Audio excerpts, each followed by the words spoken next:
can't hear that noise now.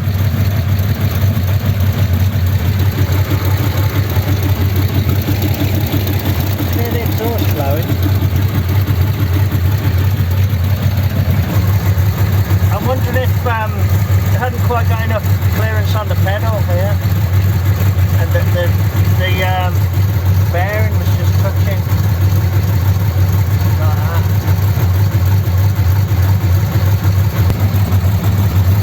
The exhaust is so noisy, it's hard to listen for any other noises.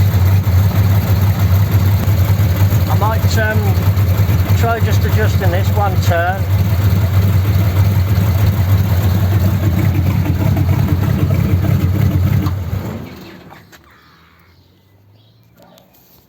Yeah, let me try that. I just went round the block as a bit of a test to see if that noise would come back. Having adjusted the clutch, I hope that it might not be making the noise, but as soon as I set off, I could hear the noise all the time.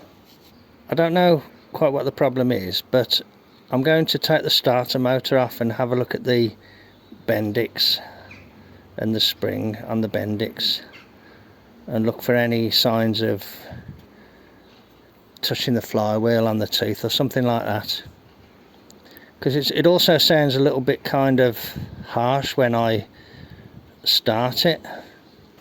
Okay, I've just took the starter out. I'm just commenting to myself, I've never known a car that's so easy to work on, you know. Taking the starter out was absolutely easy, and what I've found is this, which is the sort of noise I could hear.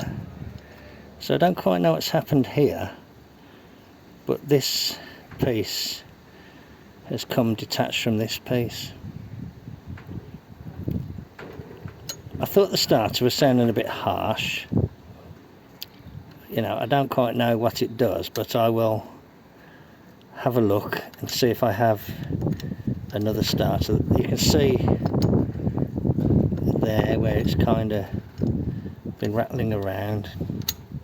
I suppose that if that wasn't able to fully return because of that kind of being in the way, it might be that the flywheel has been contacting this very slightly, very gently maybe. I just don't know. But yeah, that's not happy, is it? Okay. Righto. So at least I found something. So anyway, I will have a look, see if I've got another starter where I can take this part off, and I will try and put it back together again. These are my starter motors that I've got stashed around the place. They've all got various little problems. For instance, I don't know where this one come from, but it looks like it's been in a, you know, underground. This is the one with the broken thing there.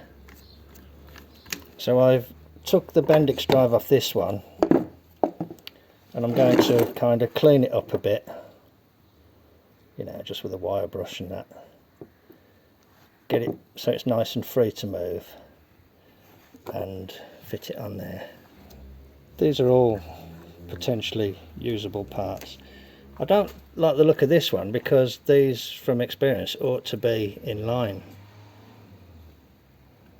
I don't know quite how that's ended up like that. Okay, I'm going to go and clean this up, and I'll be back in a bit.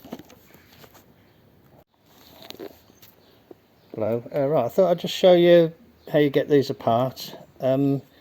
Basically you knock the little tag back like that one there. There's a tag like that on here, and you take the bolt out.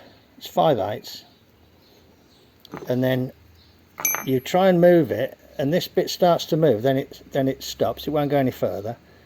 So what I just did, I just got the chisel in there and tapped it, and this piece comes off the end then. Now the reason it won't go any further is because there's a key here. You have to take that key out. You take that key out from there, and then the rest of the bendix mechanism can be slid off then. So there's my damaged one. Looks like something's broke there, see that? Looks like something's broke just there. And there. These are the pieces that retain this piece obviously. So they've broke. So here's my replacement piece, which I've kind of cleaned up. Haven't gone mad. If I took that end off there and the end off there, I could just put this piece onto that piece, but I might as well just put it on. Now there's a little device there. Can you see that little spring-loaded device? That has to be free to move. That piece there. So I'm going to dig around in there with a screwdriver and get some brake cleaner in there and try and clean it up a bit and make sure that piece moves freely.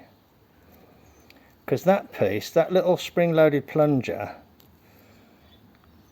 can you see that it's up on top of the sort of thread? Well, it comes here and it's supposed to drop in behind that little ramp there, behind that little chamfer. And I think that is to stop this walking forward. And that might be why I've got my noise, because this is tending to walk forward and just start touching the ring gear now and then. Yeah, I'll just pause for a moment's thought then. I say it walks forward. It might walk forward during heavier braking manoeuvres. So you'd brake for a junction or an island, and this would want to walk forward, and then the ring gear will just tap it back.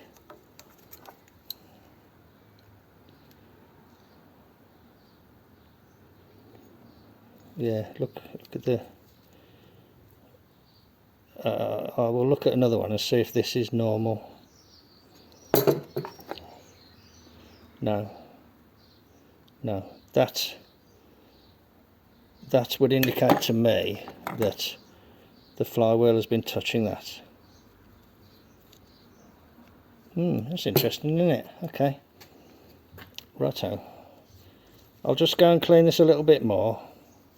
I'm back in a bit.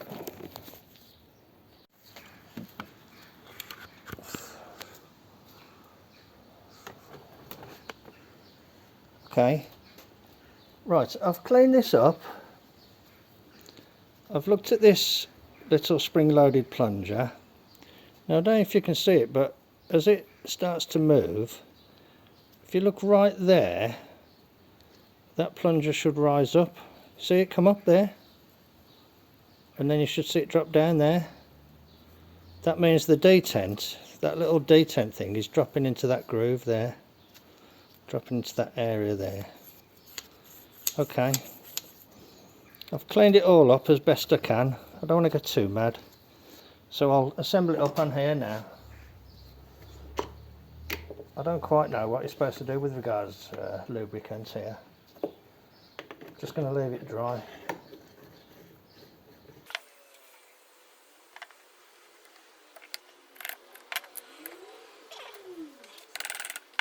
Put the key in the keyway, put this piece on, aligned it with there's a segment inside that you have to get it aligned with, and now the bolt, which I'm not going to mess about with, goes in there, and that part goes in the slot in the keyway there, the gap in the key, in the spring rather. So rattle it about a bit, get everything lined up.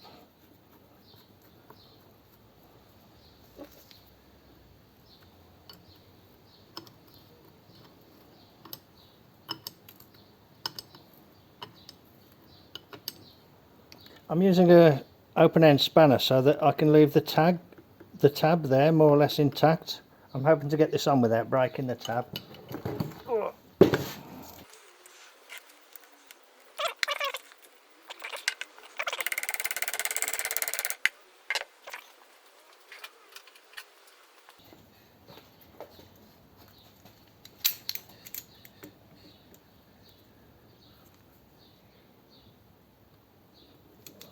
There we go. Okay, good. Righto.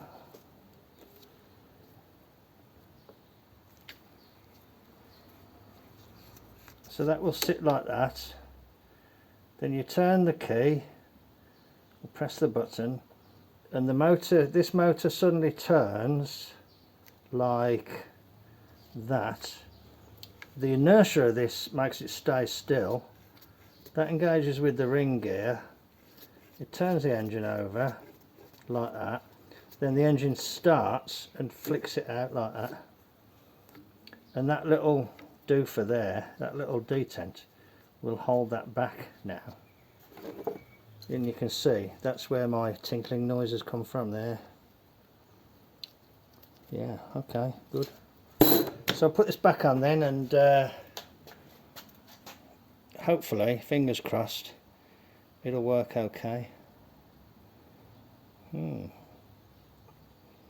Interesting. Luckily I've got a few, you know, scrap pieces around to, you know, rob for parts.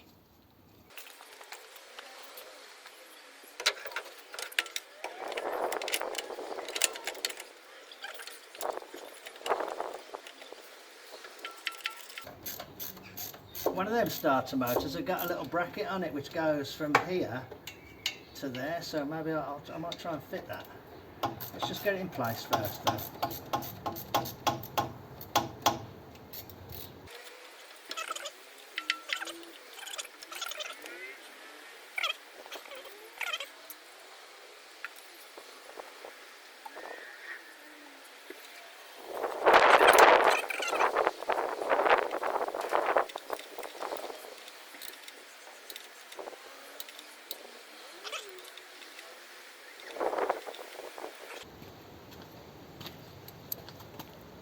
There's the bracket. Not 100% sure which way around it goes. I've never had one before. Don't know if it's slightly bent. Let's just offer it on and see what happens. Okay.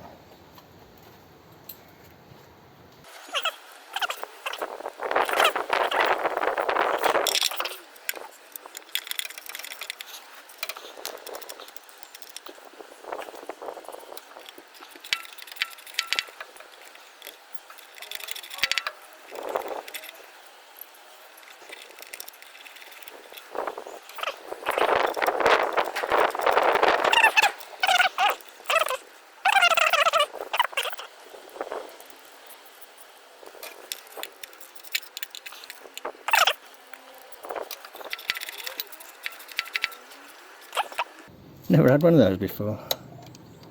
I just noticed there was one on one of them starters there. It's kind of stashed away. Right, okay, moments of truth then. Well, it'll start it up, and judging by the impact signs on that tooth, you know, it should be okay, shouldn't it?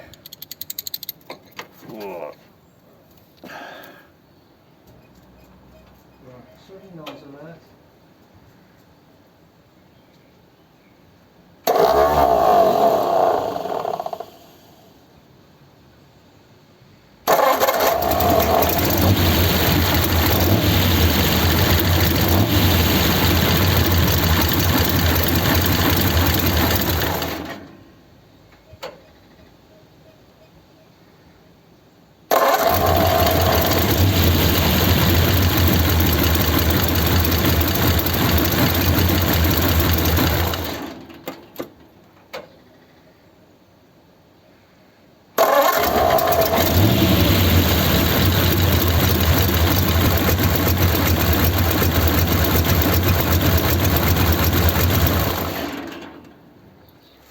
Okay, well hopefully that's a successful fix. You heard that the bendix didn't actually pull in the first time. Anyway, it's pulled in subsequently, so hopefully it's okay.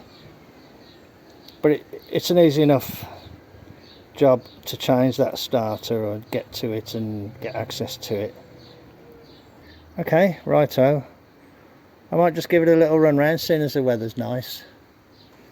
It's a nice sort of day. I might just give it a run round, so hopefully it'll go okay. I'll catch you later. Hello, right, so I've just come back from about a sort of 7 or 8 mile drive, and everything's fine, everything's good.